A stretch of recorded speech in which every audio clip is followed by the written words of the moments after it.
Sean Connery should just do not impressions, but should just act like characters, but just with his accent. They're like, oh yes, I'm Freddy Krueger, or he's just like Sean Connery should be on the Cameo app. I want Sean Connery to have CGI'd what they did in the new Cats movie, and then he just to go, my name's Sean Connery, meow. I think that would be an internet icon. I think so too. Yeah, he'd be great. All right. Let's actually start this hootenanny with a 3 and a 2 and a 1. Welcome, everybody, to MoonTown Offline. A population of us? That's not what's part of... Oh, Fuck, we've rehearsed this. Get the script. Sorry. Population us is not part of the offline. You must now commit Sudoku. Wait, where's the 2 go? Ah! My leg! Remember when SpongeBob committed Sudoku? Mm-hmm. It was like in a later episode, and he was just like, I am a bad fry cook. I must commit Sudoku. And he took his spatula and just stabbed himself. So D&D is the topic of today's MoonTown Hey everybody. Offline. This is another MoonTown Offline with our good friend Donovan DeLand. If you remember last time he was on, aka the last MoonTown Offline we've done, we discussed a lot of things about Dungeons and Dragons, how we first came into it, what our first characters are, how we think about different things. And one thing I do just before we get into this actual topic, what I want to add is something I also thought about, because last episode I said that like it oddly came kind of easy for me with D&D because of me playing Pokemon and just that whole idea. We had that little tangent. But I also realized like, oh, I've got like 2 or 3 like Pokemon books in my room somewhere that are just like the Pokemon and showing you what type they are and then like what movesets they have and all this stuff. Mm-hmm. And it's like, oh, that's why I can easily read like the monster manual or something, because I'm already familiar with that sort of layout. And it's like, oh yeah, easy. Vileplume, Grass Poison. Oh yeah, no problem. Hook Horse, CR3. Yeah, no problem. I don't know. That's just something I noticed, but yeah, now we can get into part 2 of this, which Austin is going to be leading us into. It's funny because the last episode, me and Donovan were on a couch, and you were in that seat as like the main one. Let's just be honest, he's the main one of Moontown here. And then in this episode, we're not on the couch because it's kind of hot, but not only are you still in the main chair, you're also sitting between us. So you're kind of like the instigator. You're the negotiator. I'm the penis between us. That cannot be our topic today. I don't know No, it's Dungeons and Dragons. Can we check the again. script? Oh, it was P noise between noise. Oh, okay. I just said it wrong. My bad. Pick up the. Oh no. Hey, can we get another one of that? Pick up the. The P noise between noise. All right, let's. That's should we pretty calm funny, down Austin. Yeah, let's do another take. Calm down, Please Donovan. remember the cough next time. Oh, sorry. All right, I forgot that was in the script. Do you want Let's take it from 1. the choking cough? All right, let's cut there. Let's take 4. Yeah, we need the cough. Got it. Pick up. The penis between us. I don't think I've ever heard something that beautiful in my entire life. And you've heard a dolphin orgasm. You know, I have, and that put me on the verge of tears. I think I might just cry at this. There it is again. Whole new world. So Dungeons and Dragons. Yeah, so somehow dolphin orgasm goes into Dungeons and Dragons. Dungeons has a D. Which, I mean, if you know the history, that does make sense. I know Dungeons has a D in the name. Dolphin has a D in the name. Orgasm is a type of explosion, and Fireball is a big explosive spell in Dungeons. So it's currently 15 o'clock. Spewing acid is what I know. Spitting fire is what I do on the streets. Okay, that's Friday, September 3rd, because we always date these. Right, Friday, September 3rd at 3:16 p.m. right now. So I posted a video in our little chat. I'm not sure if you guys watched it. Donovan has watched it in the past. Did you watch it, my friend? Yes, I did. I skimmed through a couple seconds, only because I was running a little late in meeting you guys. but I did get the gist of it. Yeah, so essentially, the video is about tiers of DMing, and I looked really hard for a video. I couldn't find it, but there's type of campaigns that people run. I found one video one time, but it was talking about like more campaign settings, but that's not what I mean. Remember, I think it was last episode I talked about there's different kinds of ways to approach story in campaigns. Excuse me, where you can have like a super long campaign, or you can have villain of the week, or there's shorter bursts of story arcs. I really wanted to find that video, but unfortunately I couldn't, so we're just going to be stuck referencing this video. But in this video, Guy from How to Be a Great GM talks about the different types of DMs and how they essentially grow over time. In a couple of words, I wrote down all the words he used to describe them. We have kobolds, which are unsure, easily distracted, small territory, and they want all the shinies. We should say this is like this. What he's saying, kobold. That's like the stereotype of a GM. We're not just spouting out random monsters from D&D. You know, this has a point, so keep that in mind as you hear this.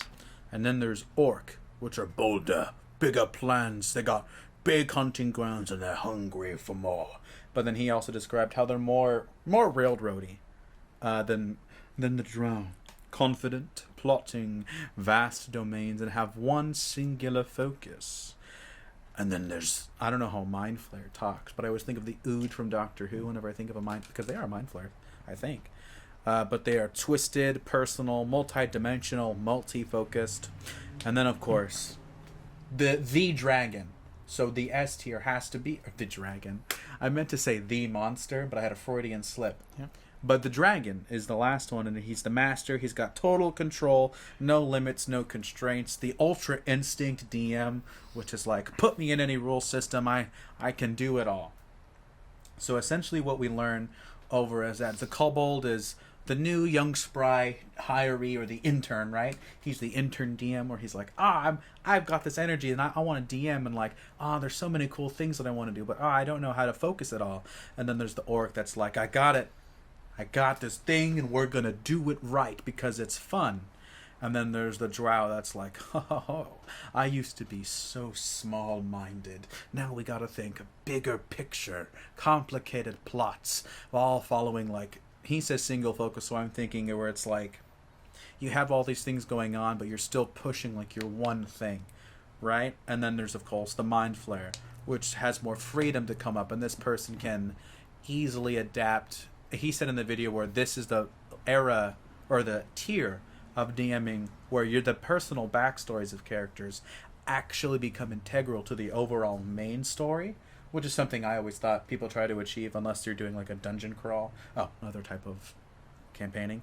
And then the dragon, which is just all of everything that was said, but just better. So he or she or they can do anything because they're dragons. So I wanted to ask you two, which one do you guys think you are in an honest, objective sense? Where do you think you land? Of course, I don't think this is a hard tier set, because my answer, I say I'm a mix of two, or I'm in between. None of us are dragons. Nope. Let's just bring that up right now. None of us are dragons. Yeah, we can cross that one off the list. Yep. All right, I next scene. also, I won't say anything. I'll let you guys say. I'll let Donovan go first. Mm-hmm. Donovan. I was going to suggest that, actually. Donovan, the man. Stole my idea. Well, I would consider myself a bit of a kobold.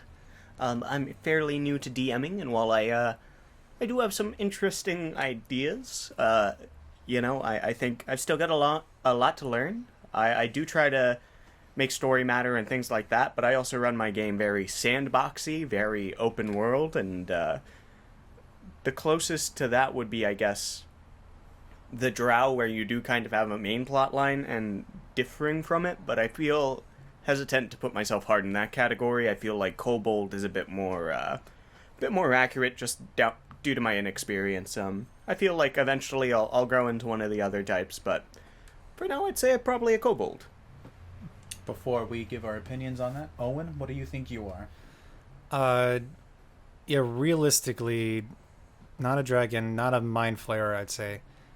I've only DM'd 3 times. Yeah, so this is very hard for you to answer. It is, because they were all a one-shot, so railroading kind of comes with that with that, but like I've also done a lot of planning ahead and picking out story beats that I think would be pretty cool, but it all just depends on what the heck you guys do. So I'm gonna say like I'm maybe at an orc right now, and be starting to definitely lean towards drow because I've gone through that directions. Although for right now I'm stuck here in the like, all right, here was the full plan, and now that we've accomplished that, like I'm on the cusp. I think when we go into the next thing where I'm running it, I'll be like, okay, now we're starting to become a drow. But like at this moment, I identify as an orc. All right. So, I have the most DM experience out of all of us, which we've all talked about. I definitely think I like to think I'm a mind flayer. I don't think I actually am. And I do have orcish tendencies, so I kind of rationalize that I'm in the middle. I think I'm at the drow level, especially because at the drow level is when we start getting into super complicated plots. And as I was telling Donovan earlier today, I have a meta-narrative going on in every one of my games, because all of my games are secretly connected.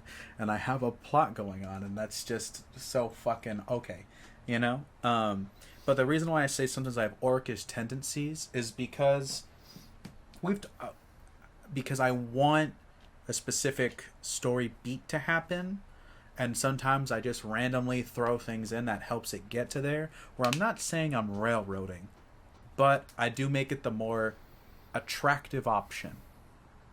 So that's why I would say I'm not at the level of Mind Flare yet, where that kind of thing isn't necessary, where a Mind Flare would be able to work around into that. That's why I think I'm at a drow, because a drow is essentially, from what he says, it's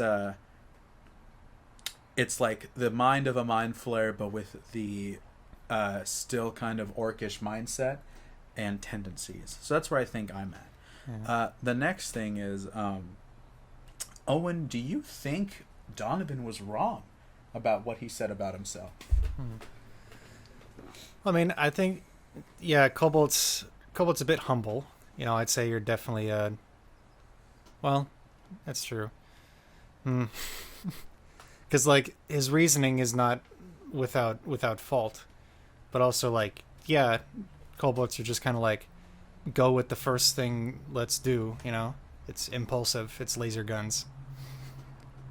But yeah, no, he's a very sophisticated kobold, I should say, where like at the least he understands that he's at that level, and he's like, you found sort of like a comfort in that level of DMing, where like people understand, yeah, I'm going into this with a kobold, all right, this is going to be a real fun time. And, yeah, so while I'd like to say you're maybe on the level of like orc going into drow, like you two are just my only DMs, so I just in my head you're like, oh, these are such sick dragons, but no.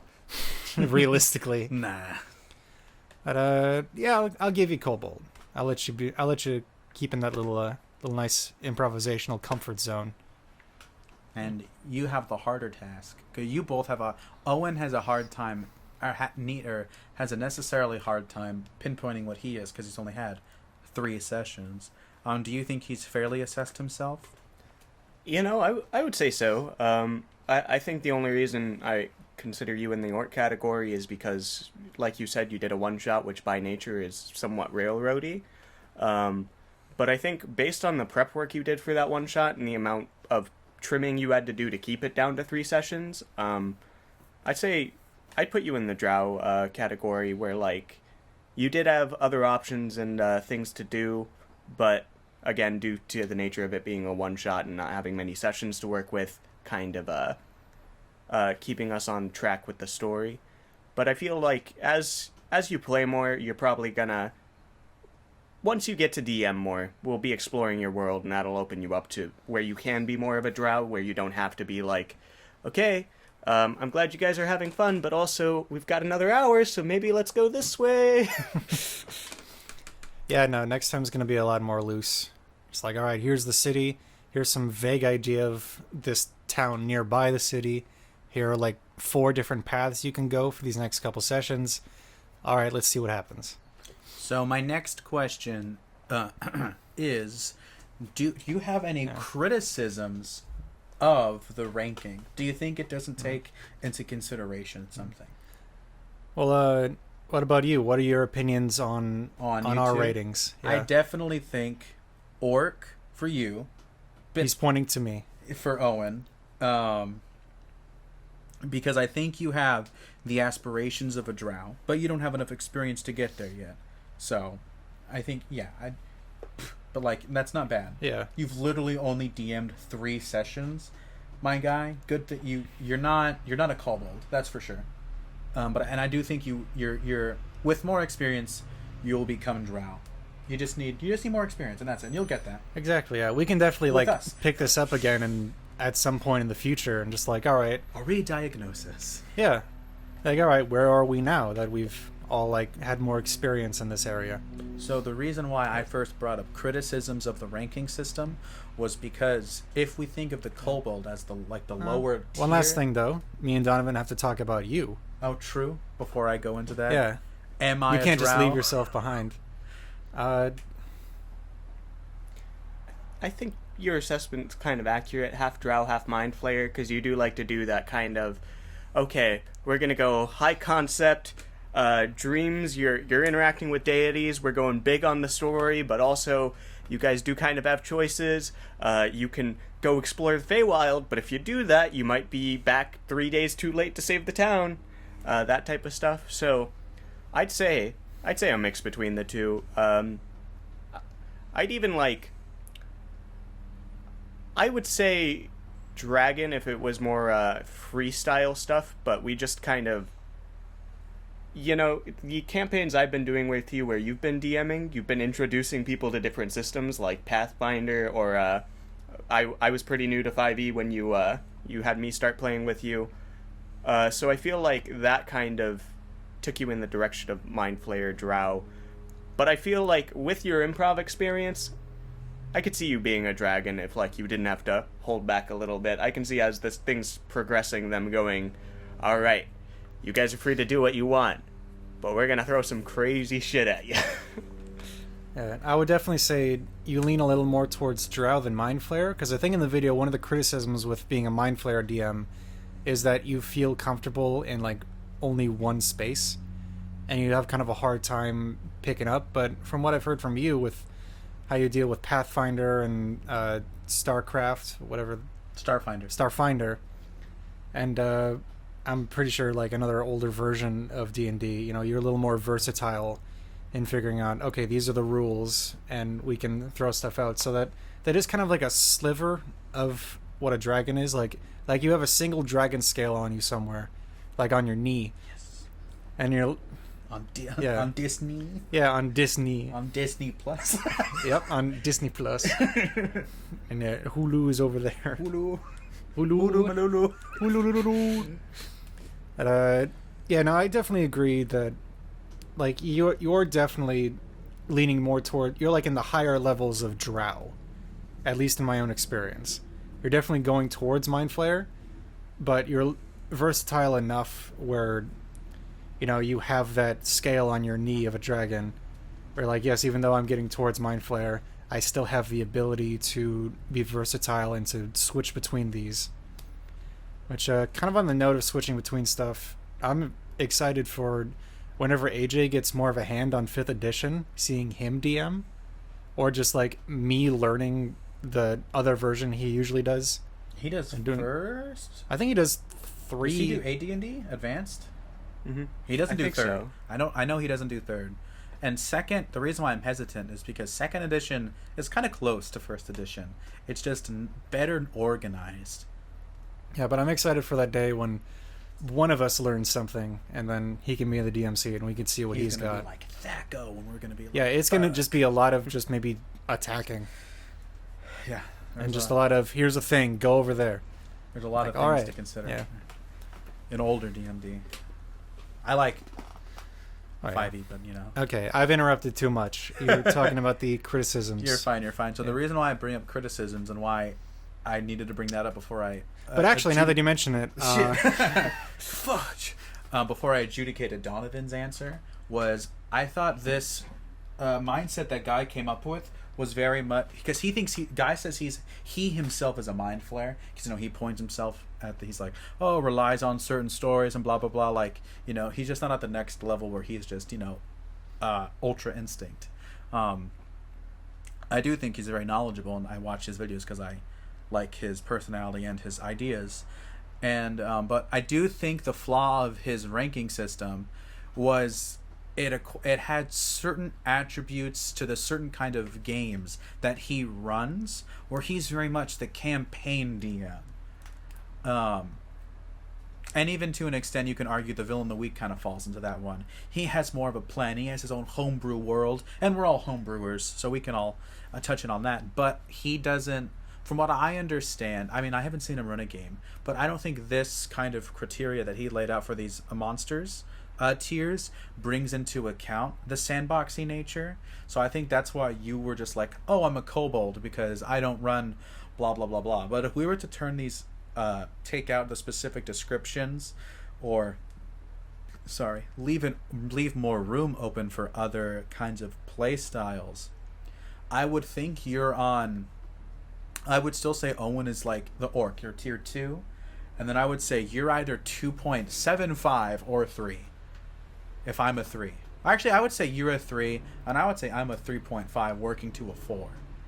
So we'd have a 2, a 3.2, a 3, and a 3.5. Only because I think for me, the only reason why I'm slightly higher than you is I have more confidence in it, and also just overall experience.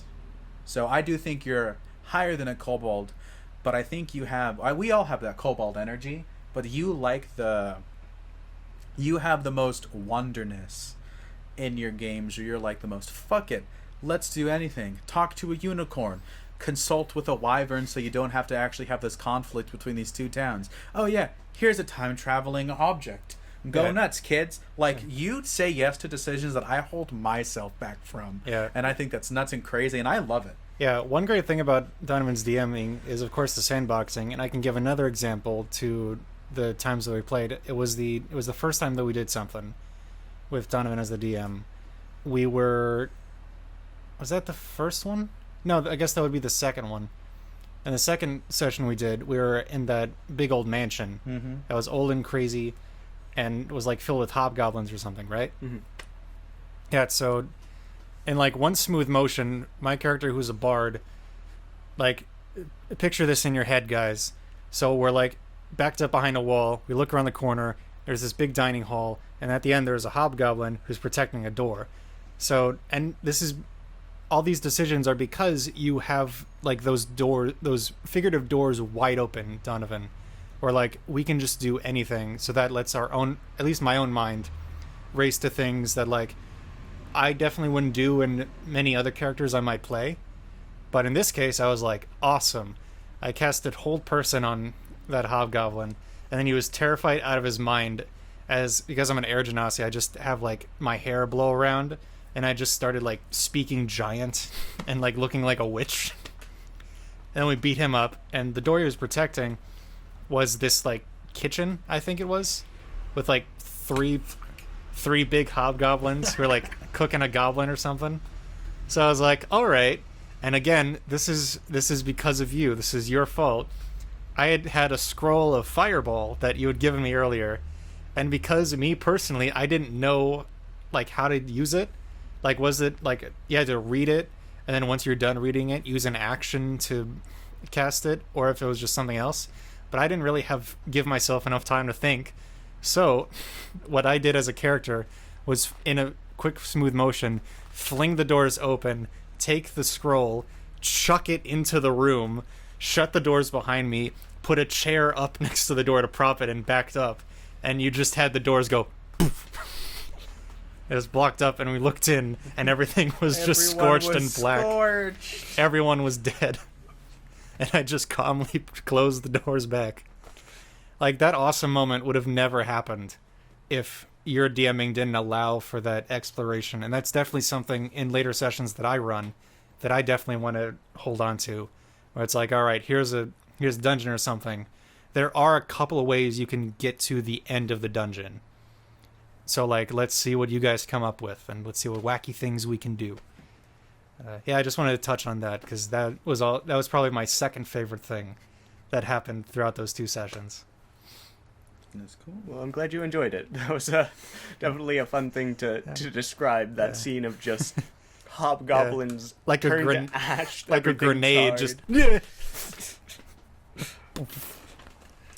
So, this episode is going to be DM-centric, as I think we said last time, because we talk way too long about D&D. I certainly hope people caught on by now. Anyways, the next thing we're going to talk about is something I think that's really fun, and it's just about sessions in general. If anyone doesn't know, a session of D&D is when y'all get together, play it, and it has a beginning and an end. Yeah. Unfortunately. That's a little D&D term. And then a campaign is considered a series of sessions.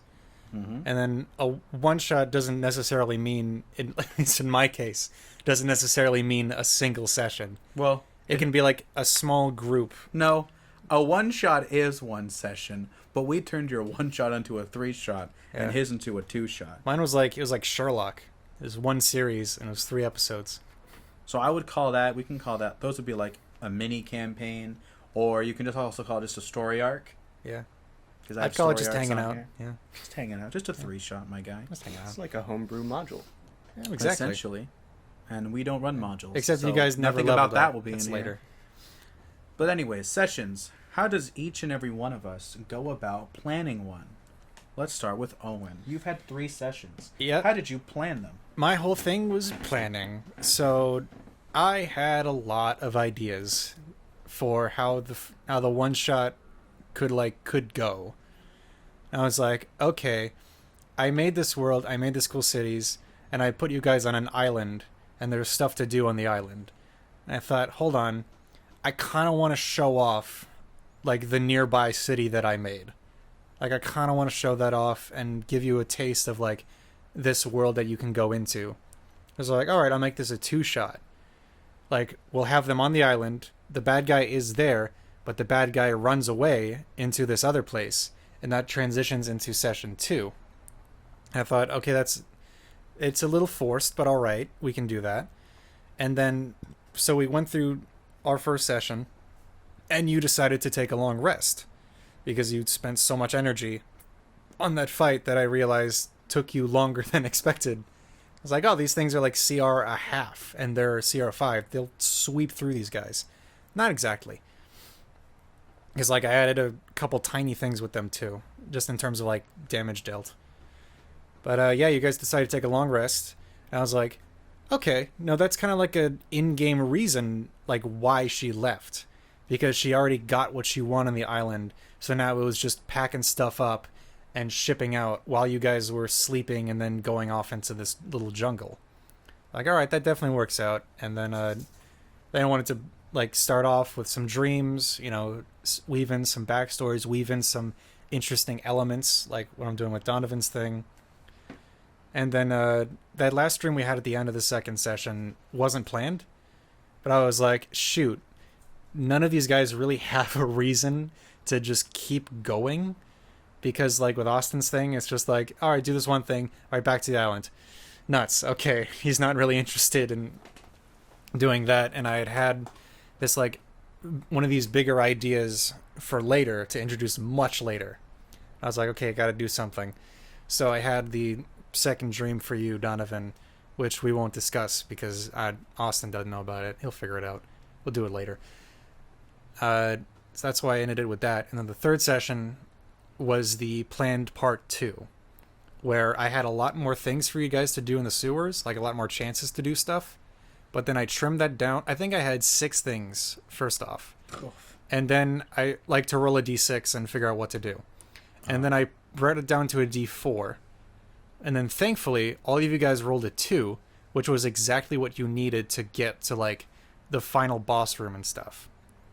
And you were able to get through that pretty nicely. And then we ended things at the place where I, way back originally with the 2-shot, wanted things to end. So that's kind of the general idea of me planning that out, because it's all DMs will know it's not your first plan that happens that like makes it to the cut. It's always your fifth plan. It's always your 10th plan. It's always the thing you make up on the spot that just becomes like the rest of this idea. I have a question. How long would you say you spent on the overall plot of the session? I guess probably more so than a regular session, because this is a 1 to 2 shot, so more has to go on at a faster pace. But in general, like, what are the techniques you used? What did you do? Yeah, so like are we going into like super world creation or just like You can touch on it. okay. We'll talk more about world building Yeah. later. Well, like I started off with the world, started off with the general concept, and then brought it a little smaller, focused on one continent. Then I focused a little smaller into one empire, then into one general southern area, because I wanted you guys to start in an island, because I think that would be a fun way to just start off. Because it's not like, oh, it's a little rustic town that sells wheat and stuff, and you guys are starting off on your journey. Like, no, let's make this a little more interesting. I'd focus on the deities and how they could fit into the world, and then I went into the island itself and drew up stuff for each of the characters, made a lot of character sheets for them on the off chance that any kind of combat or something would happen, and I just could have that information. But in speaking of the general plot, I think realistically it would have been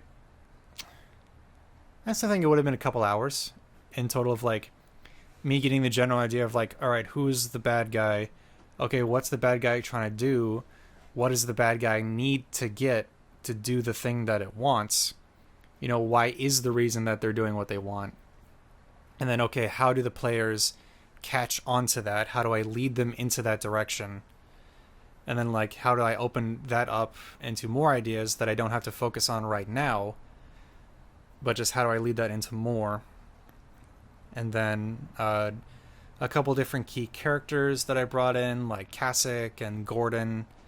They're like, okay, because I also brought in Kasich and Gordon as like characters that you could fight alongside with at the very end, because I was like, okay, they are all gonna be in the exact same spot.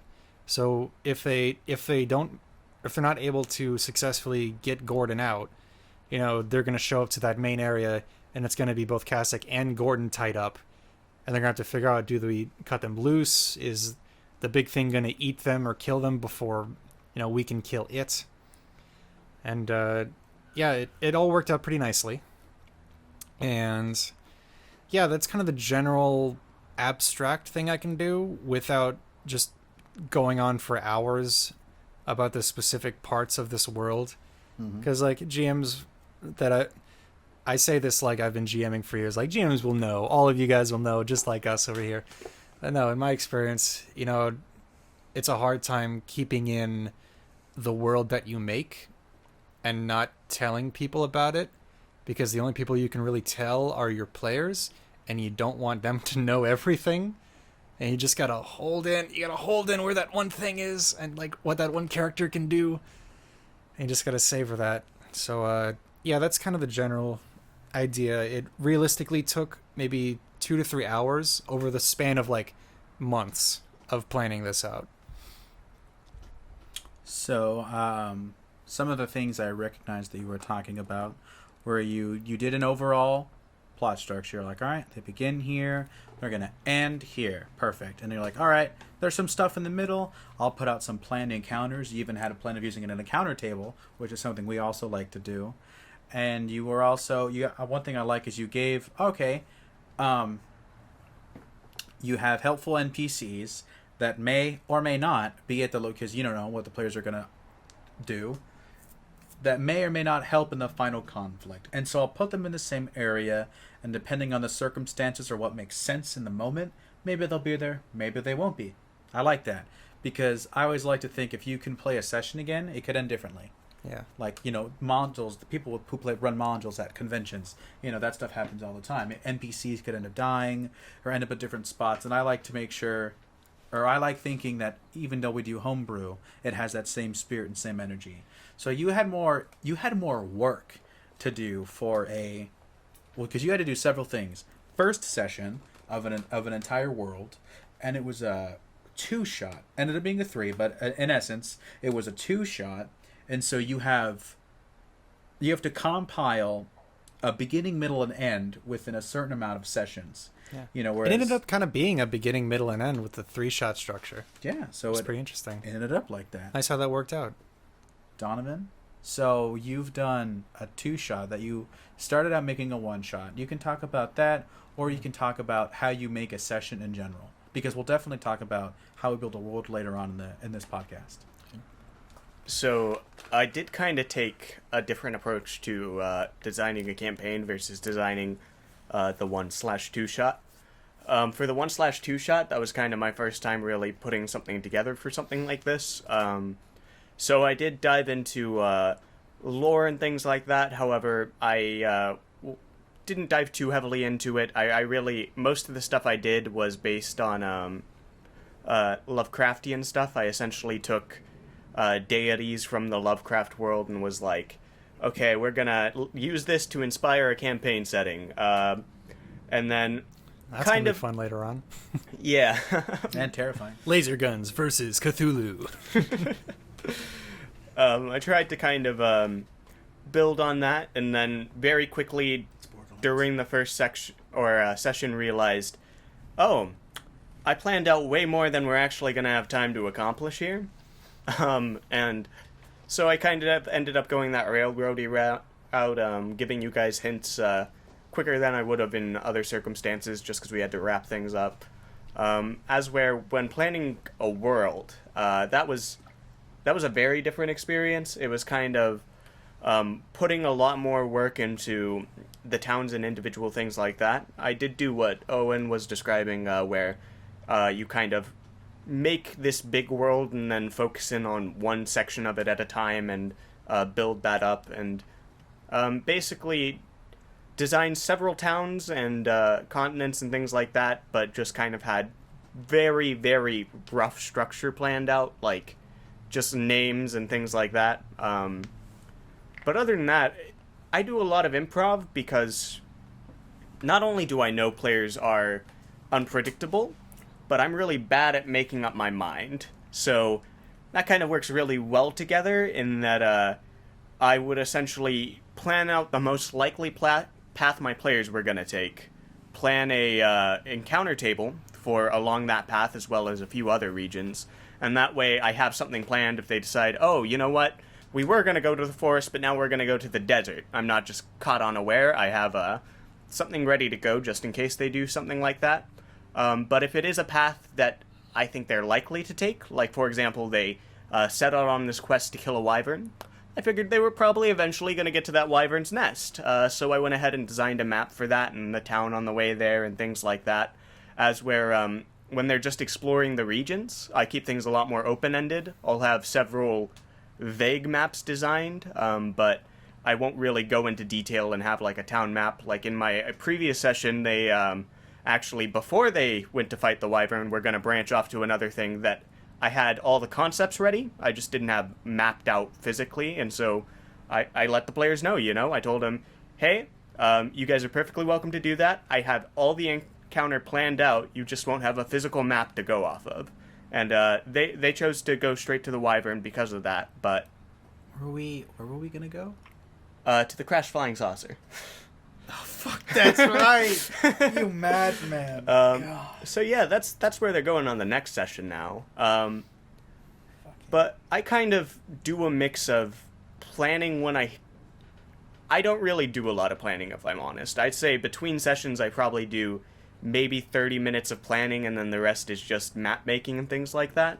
But the overall planning, I'll just get a burst of information, or inspiration rather, and be like, that would be a fun thing to do, but I'm not going to force them to do that. Let's add it to the encounter table, and then work that out. And I try to flesh out regions they're in and most likely to go first, and then if they choose to deviate from that path, I let them know, hey, you might not have physical materials to go off of right now, but this is still a perfectly valid path. I can improv. I have stuff planned. You'll have a good mix. It's just not going to be you won't have something physically in front of you for reference. And some players like that, some don't mind. Austin, I know, doesn't mind. We both have done theater, so theater of the mind is a big thing for us. As where my other players, they're not really theater students, so they do like to have that physical map they can look at and kind of see, oh, this is where I'm at, and this is how this place looks generally. We should add that this campaign takes place on Roll20 and Discord. Yes. An important distinction where Owens was in person. Yeah. And your one shoot shot for us was in person, although you gave us links to open up things that you had built on websites. Mm.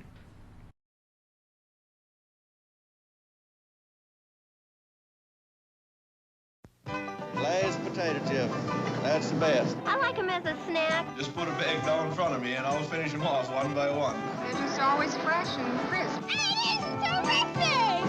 That's why we're number one. We're number one. We're number one. We're number one. We're number one. 'Cause no one can eat just one Lay's potato chip.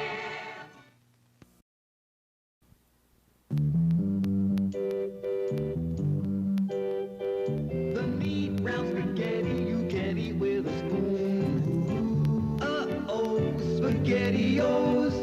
The neat little meatball that'll fit on your spoon. Uh-oh, SpaghettiOs. It's the greatest invention since the napkin. Franco-American. Uh-oh, SpaghettiOs.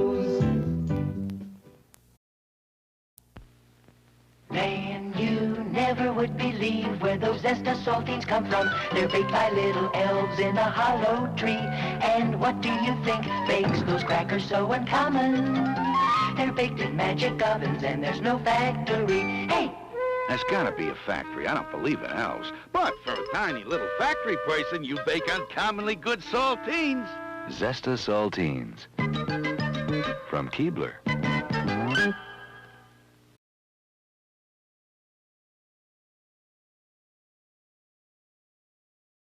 Keep going if you have more.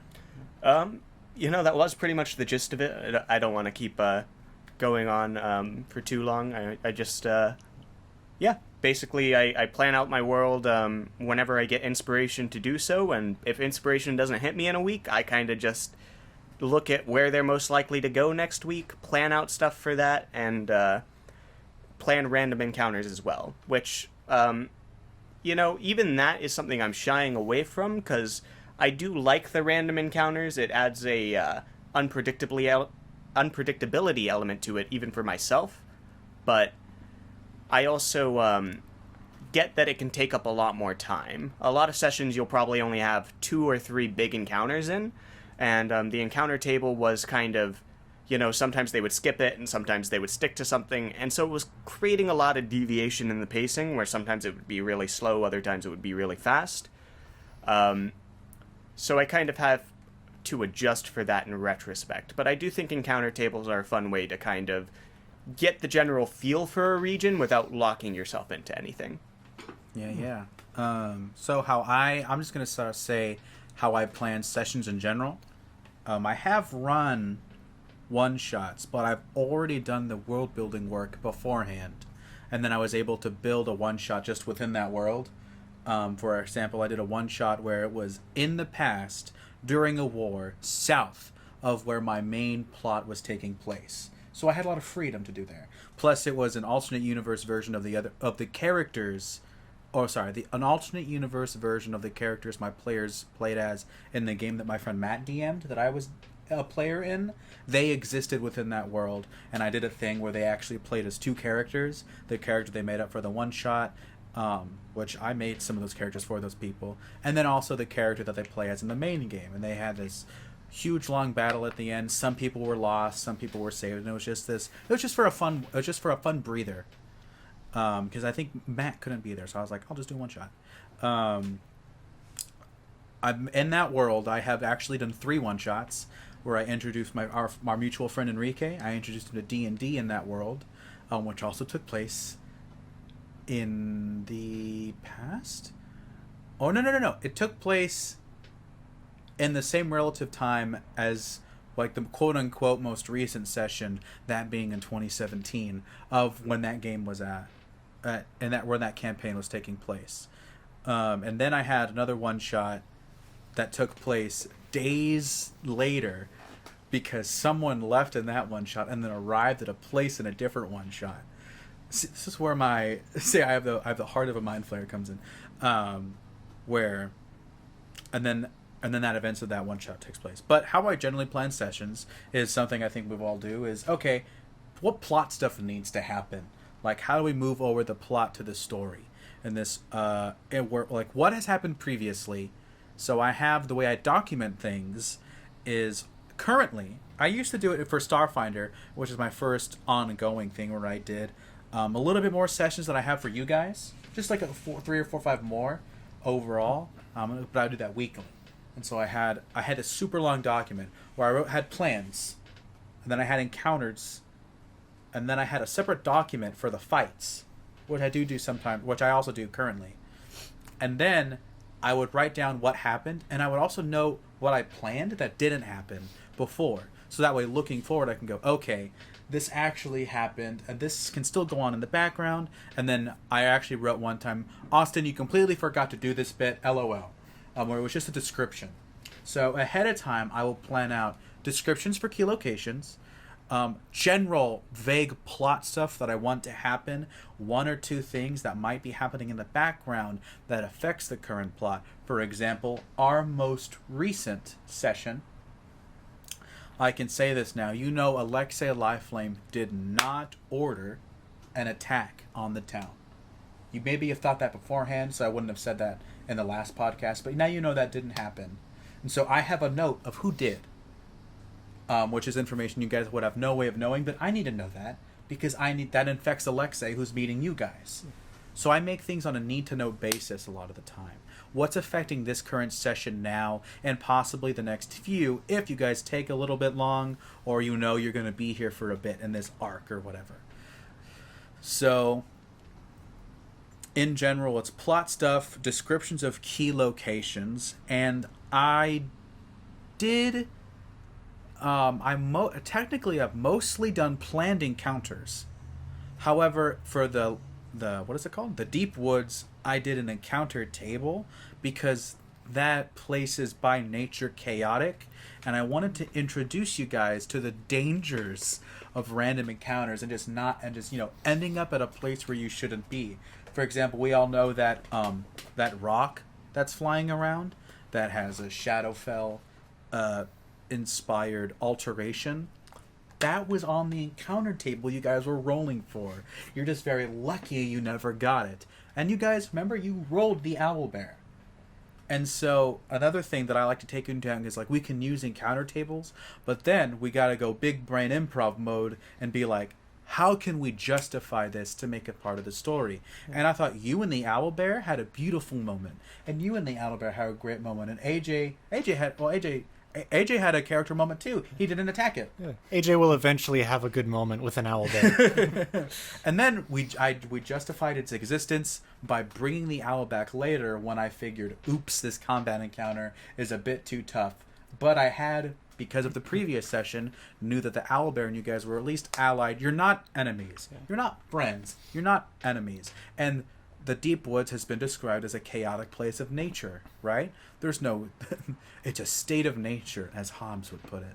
Like, shit's gonna go wrong. People do things to survive. The owlbear knows you guys won't attack it, so it's justified in thinking, I'll help attack those displacer beasts, because there's better for me to be with you guys and eat and fight it than me by myself, because it needs food. So... And encounter table doesn't always mean fight. That's the thing we learned, I think, with the owlbear too, and people can learn too with that kind of story. Or just encounters in general? Yeah, encounters aren't always roll a d6 to see what kind of monster you face. Sprinkled in can be like, oh, there's like very heavy fog, you lose a day of travel, or you find a pool that heals you a little bit, or even if it is you find a monster, that doesn't exactly mean, attack first, or just you end up in a fight. It can start off a little bit aggressive, but like you as characters don't know what the monster's even doing there. So it's your choice to fight it or not, which is interesting. So encounter tables don't always mean fights. Sometimes they just do. If zombies show up, you can't exactly reason with them.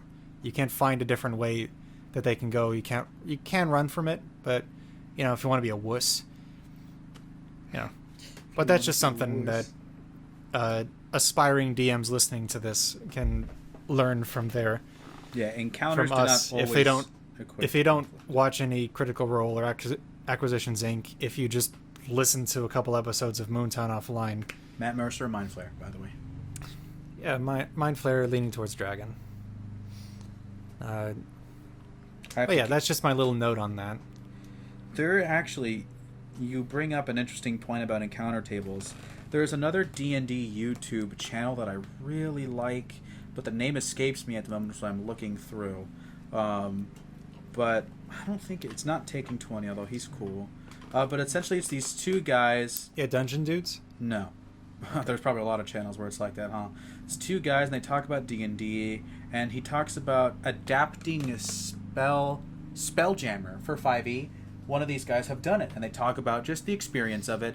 And the guy that's DMing it says, "Oh, well, what I do is I have he's crafted it in such a way that he makes basically random planets, a la what's that game? No Man's Sky. No Man's Sky. I almost said No Man's Land, but No Man's Sky, where it's randomly procedure generated worlds. Well, he rolls on tables, and he goes, "Okay, this is the planet," and then this is the story. It's almost like an improv suggestion. So they do Planet of the Weeks essentially, but it comes up in this thing where he understands his world big enough where it's like, okay, what area of space am I in now, and how will like the elves faction like factor in on this? And so it's a really interesting way that's an interesting way to use tables, and I kind of want to do that with our Pathfinder 2e game where I basically just make up islands. So it's a similar premise, although so far I haven't figured out a way to use tables to do that, and I'm sure maybe I could find one online. But right now I'm making tables or making islands sort of just like off the cuff, like, oh, what's cool. For example, the islands that you guys are at is obviously an ancient Greece inspired island, because I think that type of adventure is cool. And the other one was like a surreal fucking whack island where not everything you thought was real, because I thought that'd be a cool concept of, and my original concept was it's just an island where a trickster is there and he wouldn't let you leave. It didn't go that way at all. It ended up being very different, and it's not that I planned it to be different, it's that while we were playing the game, a different character, that guy that was on the island, emerged, and you guys have to be okay with that. You guys, as a DM, it's okay to yes and your new changes that differentiate from what you plan. In an improv, there's a concept called kill your darling.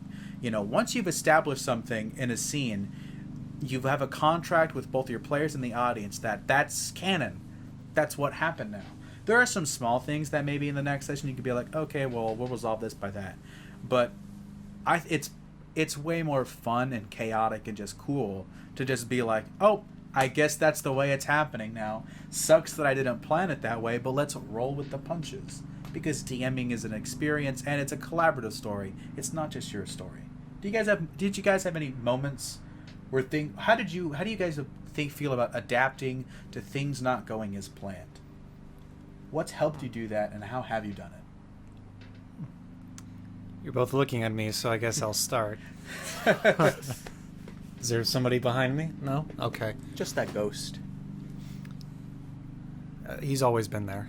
Oh, cool. Yeah.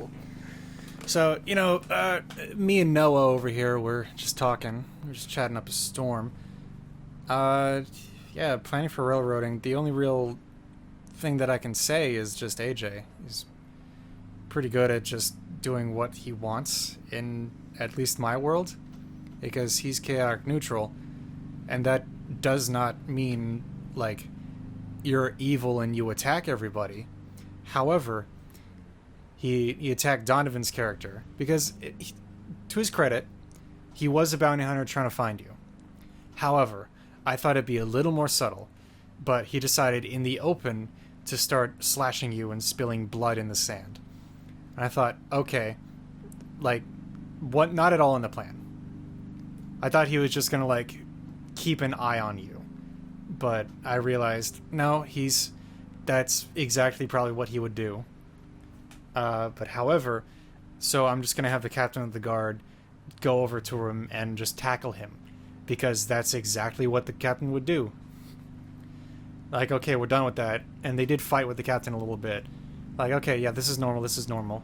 Okay, the big fight's starting. Okay, the captain's gonna go and save the people. But AJ did not focus on the enemies. He still focused on the captain of the guard that was actively helping the innocents get away. And every time he would attack, the guard kept saying, "What are you doing? Like, fight these people."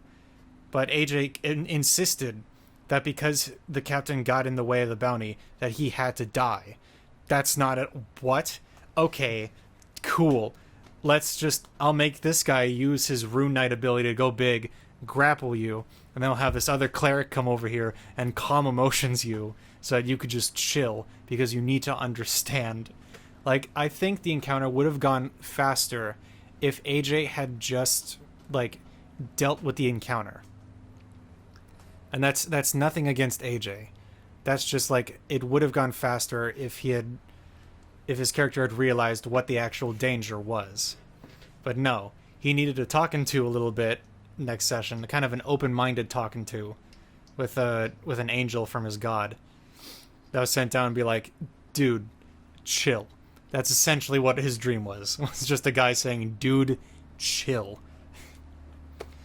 But yeah, that's at least the only time that I can think of, like, open-ended stuff and, like, adaptability.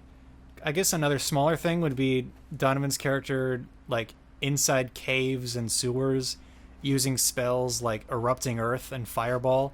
You're like, okay, this definitely isn't good for the for the structure of the cave. Let's roll to see how he does. And I was like, all right, we'll have him roll D100s. If he rolls 3, like, what I consider bad ones, which I think was just like 50 or under, like, then the place will start collapsing onto them. And they're going to have to just find their way out or be stuck in that cave for a couple days as people, like, dug them out or something. If they even knew where they were. That's what dug or something means. It's not D-O-U-G, it's D-U-G. Yeah. If maybe any of you guys can, like, dig out, or you somehow, like, creatively use Erupting Earth to make holes into the world to, like, tunnel your way out. I don't know, I'm a rogue. I think if I hide from the rocks, they won't know I'm there. And then they'll be like, oh, I guess I'll leave. But yeah, the cave thing was a smaller thing of adaptability, and everything that has to do with AJ is much bigger. And I'm trying very hard because I don't want to railroad the guy. I don't want to stop him from being his character. I want to, like, have his god be like, hey, let's try to go in this direction, and just let him decide whether that's the good thing or not. So, yeah, that's kind of the only example I can give right now to adaptability. You definitely have yeah, things go to ahead. say. Tell us about adaptability. Yeah, so I'd say probably the biggest instance of adaptability was I set up in my 1 or 2 shots a couple things that I was like, you know what? They're probably not continuing with this world long term. It's a 1 or 2 shot. Like, it's gonna end, so I could break the world a little bit. So on a couple of the encounters, I had Doctor Who reference hidden, Star Trek references hidden. I had Lord of the Rings references hidden. All kinds of little nonsensical references that I was like, it'd be fun to do something with this. We didn't catch the other 2. No, they weren't. You guys didn't roll that one on the And the encounter, best part too. is about these kinds of things, like, those are just gone. Yeah. You can bring them up again if they want to, but, like, in my thing, there was a room guys didn't go in that had a magic item that I made up, which I guess I can tell you now because you're never going to use it. No, I'll tell you after the podcast. I don't want my idea leaked into here and be like, oh, I'll steal that idea. Like, no, you thief. Pay me. But yeah, it's fun where you're just like, all right, that thing will never come up again because you guys literally destroyed it. I'm sorry, go ahead and continue. So yeah, they happened to roll this encounter where they ran into a goblin, and you guys heard a little bit about them exploring the mansion he led them to. But upstairs in that mansion was a hidden room, and in that hidden room was essentially a time travel device and some ray guns. I think a camera in there too. Yeah. Like just a Canon camera or something. With just a picture of the Doctor and Captain Jack Harkness and and Rose. So that was interesting. So they stumbled upon that. They managed to once they got that, I kind of had to rework the ending of that 1 or 2 shot a bit, because it was going to be a goddess sending them on a mission to help save the world. That was part of the plan, but now they had this thing that would allow them to time travel and travel between worlds. And so it changed into, hey, now instead of going throughout this realm and trying to solve problems, you're actually going to be going through a multiverse of things, and you're going to be going to different planets and all kinds of nonsense that now that they've decided they want to continue the campaign, I have to figure out. Yeah. And we shot a demigod. That's true, you did shoot at a demigod. Yeah. It scared me, okay? It was That's part why of the I shot at it. Yeah. It's fair. Just so people know, it was part of the encounter table, I guess, that we ran into some forest demigod.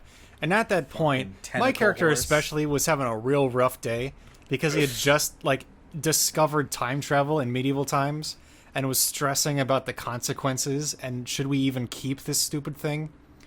And, like, you and AJ were arguing with me about what we should even do with this.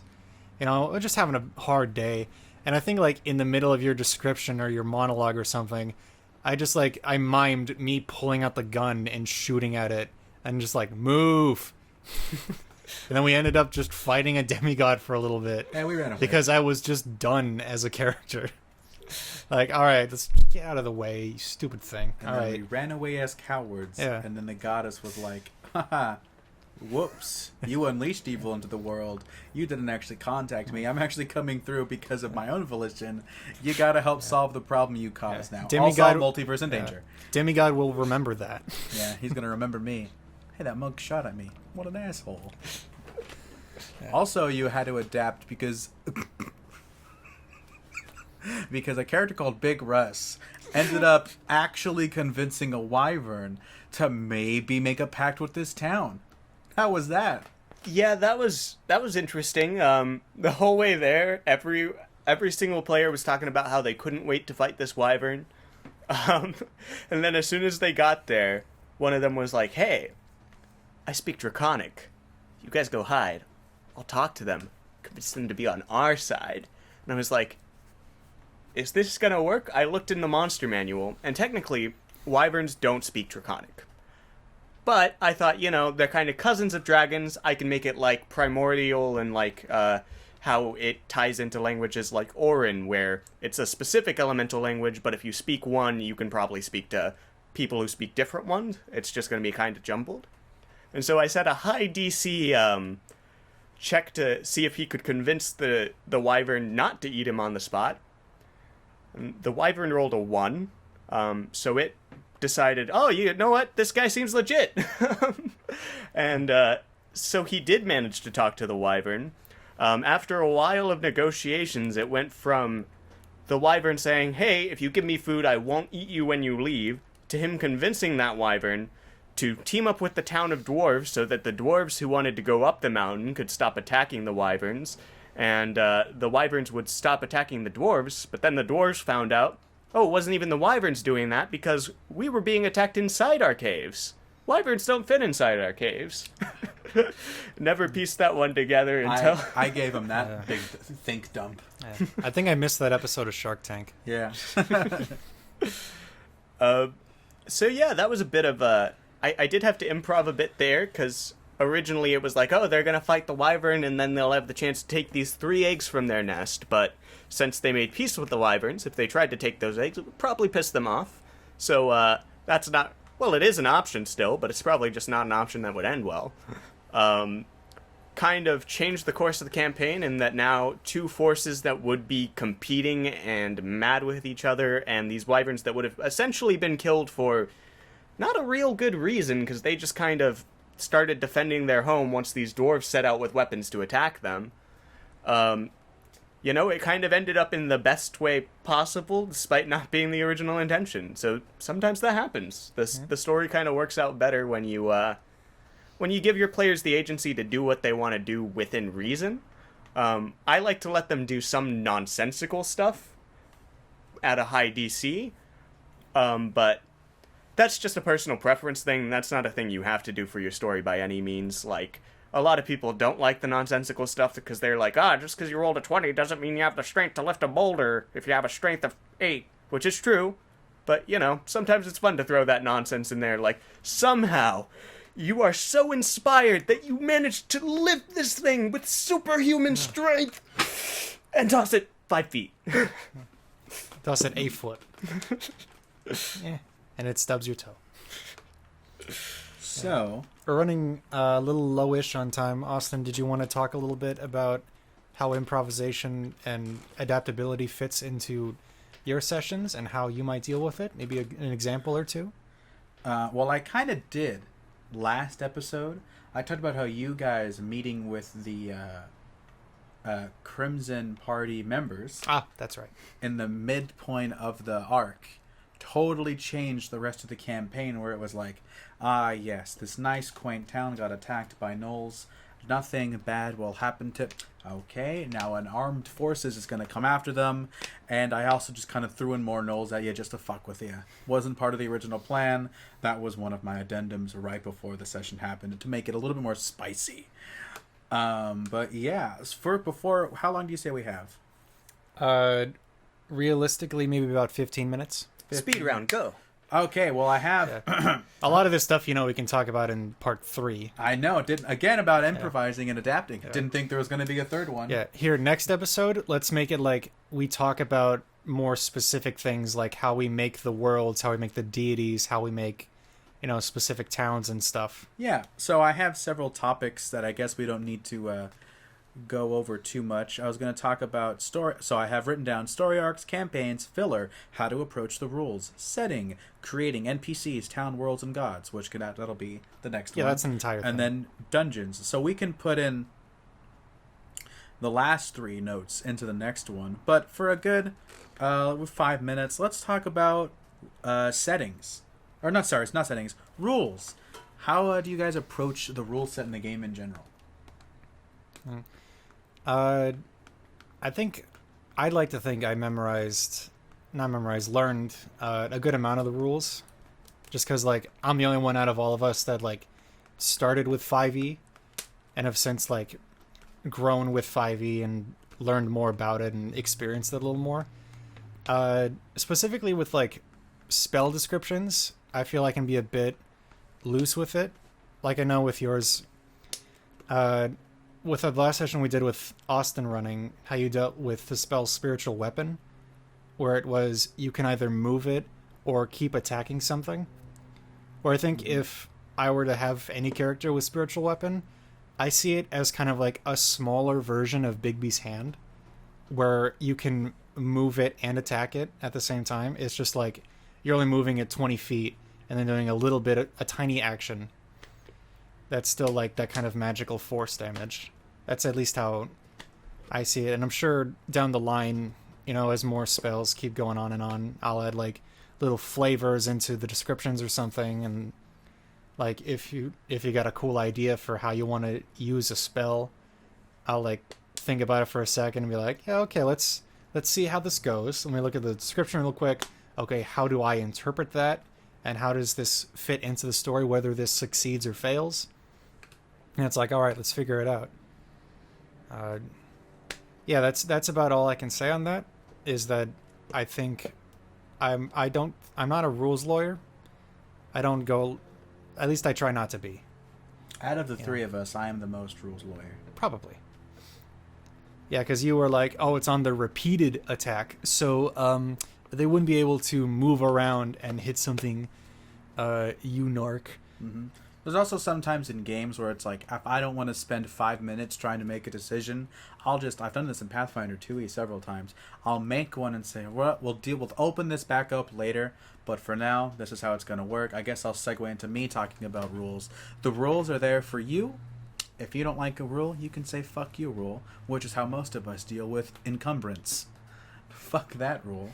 Although in Pathfinder 2e, I do have us take into account encumbrance, because I think that one is easy enough to be like, oh, 10 L's is like a 1, and my strength is like the max, or it's like strength plus something, or it's just strength is like the max I can carry. That makes sense. And like a bag of holding I haven't seen in their magic item description. We can always make one, but you guys are sailing around on ships, so it's nice to take an encumbrance into account. But generally how I see rules, so the rules are there to help you, but I do think also the rules will help shape how your game is run. For example, combat. You gotta listen, when you run into a system and you're gonna play a tabletop RPG, there's a lot of combat. You gotta make sure you like the combat rules and you understand it. Because there's a big difference between playing a 5e and playing even Pathfinder 2e or even D&D 3.5 / Pathfinder 1st Edition. Because action economy is so different in those. Less so between Pathfinder to 5e. But just in general, I go by those rules I take seriously. When you have rules about maybe more social encounters or how maybe certain things cost, those are always suggestions. And the rules always say they're suggestions. But I always take seriously combat and class and spell all the main stuff that a player would need to know. Because if you can't trust your player's handbook, who can you trust? Yeah. Your turn. The way I like to implement the rules is rules are for fools. No rules, pure chaos. Not actually. I kind of picked up the general rules through playing. I've read through the player's handbook and DM guide. I've done not read all the way through, but flipped through. So I know the general rules. 90% of my rules debates are settled by Google, and the other 10% are, whoever's DM can make their rules however they want.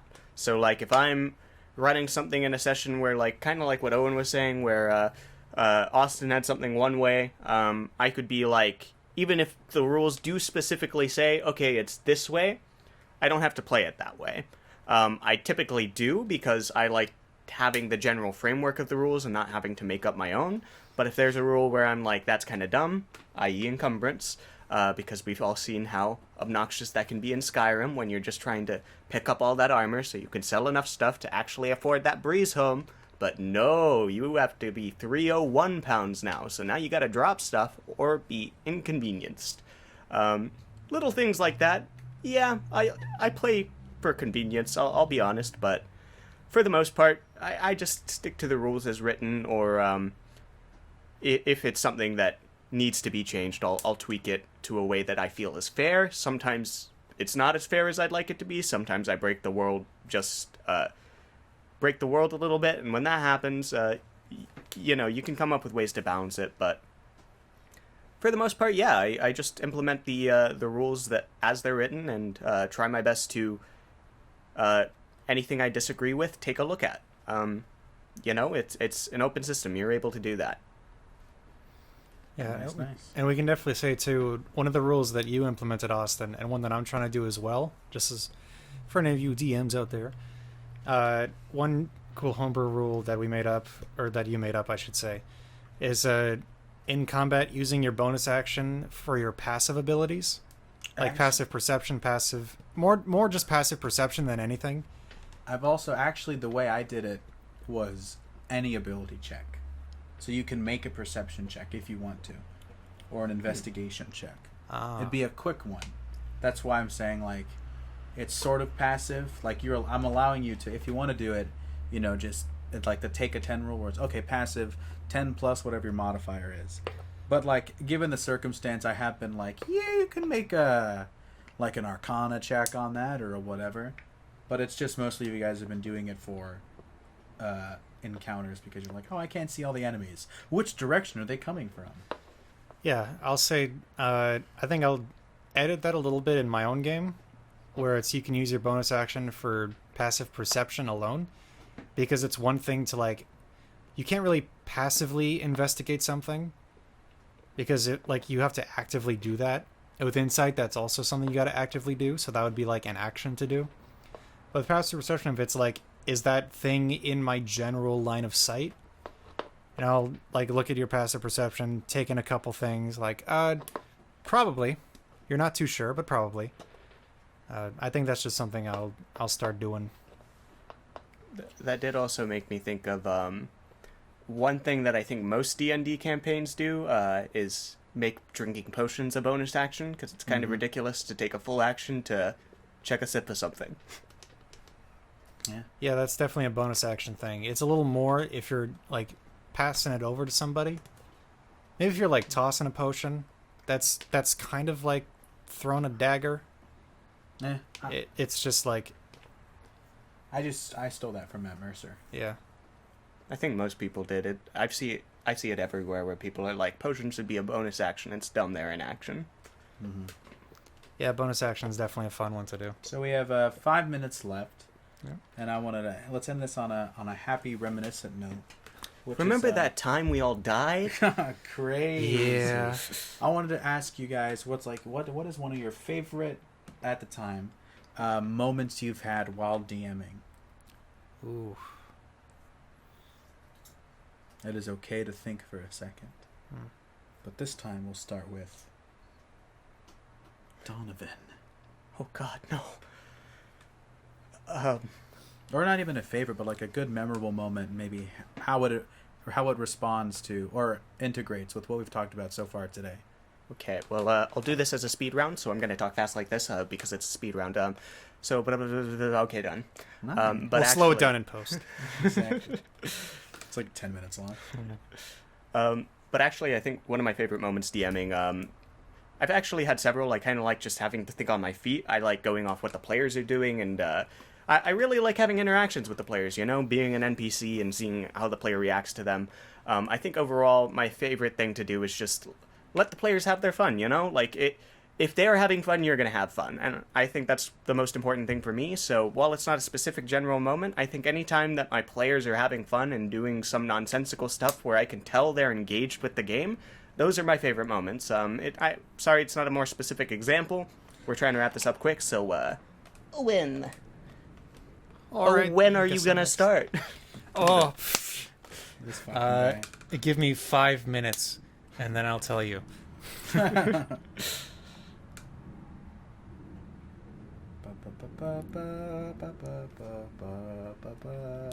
So how about them sports ball games, am I right? Yeah. Shoot them hoops, Space Jam. Yeah, I love golf. Favorite part of DMing so far? I mean, the easiest answer is definitely adaptability. But I think I enjoyed being kind of a show-off sometimes. Where it's just that sense of like, oh, here's this character description. Or like, oh, here's... Like, describing is a pretty fun way of like just showing off, what you made. Because in other media that I've dipped my toes in, I don't usually get to show off any creative things that are knocking up in here. So when I'm like, oh, you're passing through this place? All right, let me just give you a visual atmosphere and put on a little music, give you kind of just the idea of what the atmosphere is. And yeah, describing characters too is also very fun to see you guys kind of like go through it. And I'm like, oh, this guy's like missing an arm. And you're like, what? And like, yeah, you like that, don't you? All right, let's move on. Like, all right, this guy's a furball. And you're like, what? Like, yeah, you like it, don't you? So You naughty. where's the keyhole, Daddy? Oh my god. Yeah, but I think being kind of a show off has been a bit fun, and I'm excited to see whether that fades away and it just becomes, because adaptability is the easiest answer possible. But yeah, just want to throw in a little more of like, yeah, when you get to be a show off and you get to show people what you made, that's always really fun to have them be more invested in this world because you give it more detail. Mm-hmm. I have several. Don't worry, it won't be that long. Here we go. This guy. This guy and his goofs. So one of my first favorite moments was in my original campaign with my boy Mina and my boy Noe, where I gave Noe a dream sequence. And in this sequence, he was led into a moment of his past that he sort of forgot about, and he got to see it from an outside perspective. And now he is a golden dragonborn. And in my world, there was a war against the Golden Dragonborns. And so he got to see part of that war. He saw people cleaved in half. People died. But what he didn't see his experience because he was a baby. So he he doesn't remember it. But then he sees a character, a Golden Dragonborn of a feminine figure, cloaked, carrying him away. And she ran away into a place where he ended up growing up in, which was Mina's character's wood home in the middle of nowhere, basically in this forest. And then it flashed back, and it was the camera zoomed in on another Golden Dragonborn that he felt very familiar towards. And he described his character as crying. And my friend Noe's face, he was just wrapped in it. He was just looking around at all the chaos, and he was like, oh my god. And I asked him as the entity at the time, and I was like, do you think this is real? And he just went, yeah.